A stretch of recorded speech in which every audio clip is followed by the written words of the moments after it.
د خصوصي سکتور استازي وایي د روسیې له لوري د اسلامي امارت په رسمیت پیژندلو سره به د سوداګرۍ او صادراتو کچه لوړه شي. کابل کې د وچو میوو د صادروونکو د ټولنې مسؤلین وایي د اسلامي امارت د مثبتو اقتصادي پالیسیو د پلي کېدو سره له بهرنیو هیوادونو سره سوداګریزې اړیکې پیاوړې شوي دي او دا چې په وروستیو کې د روسیې هیواد له لوري اسلامي امارت په رسمیت وپیژندل شو، د منځني ختیځ او یو شمېر اروپایي هیوادونو سره به سوداګریزې اړیکې لا پیاوړې شي. د هیواد د بیلابیلو کرنیزو محصولاتو او تولیداتو په ځانګړې توګه د وچو او تازه میوو د صادراتو کچه به لوړه شي او د افغانستان په اقتصادي پرمختګ او د سوداګرۍ په وده به بیسارې مثبت اغیز وکړي. بر رسمیت شناختن امارت اسلامی توسط روسیه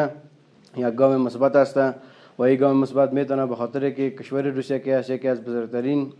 کشورهای اقتصادی در دنیا است و این رسمیت شناختن یک گام مثبت برای صادرات افغانستان است که ما میتونیم در میوه‌جات خشک از قبیل بادام، کشمش، مغز پسته در بازارهای جهانی به کشور روسیه صادرات کنیم و همچنان در صادرات در بخش میوه‌جات تازه از قبیل انگور، سیب میتونیم که ما به کشور روسیه صادرات داشته باشیم و همچنان کشور روسیه میتونه برای ما بازاریابی بسیار خوب برای کشورهای اروپایی باشه. دیگه میتونیم که با کشورهای اروپایی صادرات خود ما ادامه بدیم. روسیه از مدت بسیار سالهای قبل که در افغانستان روابط تجاری داره، یک دوم دیگه نبود ویزا بود، دو و این ما خوشحال شدیم که تمام صادرات کشمش که تمام کشمش افغانستان که از شمالی باشه، کشمش آبجوش باشه، دیگه تمام صادرات ما که تقاضا داره روسیه به این رسمیت شناختن از این به صادرات ما بسیار یک چانس بزرگ شد. دیگه تشکری خاص از امارات اسلامی میکنیم که واقعا یک دستاورد کلان برای تاجرای افغانستان شد. خوشبختانه اولین کشوری که امارات اسلامی را به رسمیت شناخت فدراتیو روسیه می باشه و سکتور خصوصی در کل تاجران و علل خصوص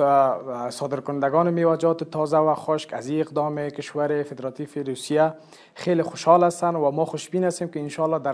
تا سال آینده را بتونیم ما یک میزان تجارتی بالا را با کشور محترم فدراتیو روسیه داشته باشیم و همه تاجران، همه صادرکنندگان از این عملکرد هر دو طرف حکومت خیلی خوشحال هستند. از برنامه‌های مثبت امارت اسلامی افغانستان ابراز خرسندی می‌کنیم که در مدت کوتاه دستاوردهای کلان دارد. اینکه کشور روسیه امارت اسلامی را بر رسمیت شناخت برای تجارت و صادرات افغانستان تاثیرات مثبت خواهد داشت. امیدوار هستیم که دیگر کشورها نیز مانند کشور روسیه امارت اسلامی افغانستان را بر رسمیت بشناسد. د وچو میوو د صادروونکو ټولنې مسؤلین وایي چې د هند او پاکستان ترمنځ د سیاسي کړکېچ رامنځته کېدو له امله د افغانستان د صادراتو په لیږد کې خنډونه رامنځته شوي. هغوی له اسلامي امارت غوښتنه کوي چې د هوایي دهلیزونو د پیاوړتیا لپاره د کارونه وکړي، ځکه له دې لوري د افغانستان د وچو میوو په محصولاتو کې زیاتوالی راغلی او له بل لوري په بهرنیو هیوادونو کې د خرڅلاو ښه زمینه ورته برابره شوې ده. یکی راه واقع بند است که مسیر برای ما بسیار نزدیک بود، راه کوتاه بود، راه ارزان بود، بسیار با قیمت کم ما مال خود صادرات به هندوستان میکردیم.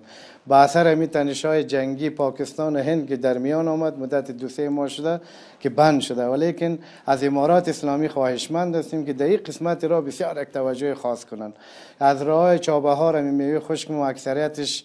رسیدگی نمیشه، با بحر نم کش میکنه، پوپنک مثال میزنه 40 روز یا 30 روز در مسیر کشتی میمونه. خو این را بسیار برای ما سهولت بود. د اسلامي امارت د لویو بنسټیزو او اقتصادي پروژو د پلي کېدو سره د هیواد اقتصاد د پام وړ پرمختګ کړی دی. همدارنګه د هیواد په کچه سرتاسري امن ټینګښت او یو شمېر نور پرمختګونه هغه مثبت لاملونه دي چې د نړۍ د ډېری هیوادونو باور ورځ تر بلې د افغانستان په اړه پیاوړی کیږي او په وروستیو کې د روسیې له لوري د اسلامي امارت په رسمیت پیژندلو سره به د افغانستان اقتصادي او سیاسي موقف په نړیواله کچه نور هم پیاوړی شي.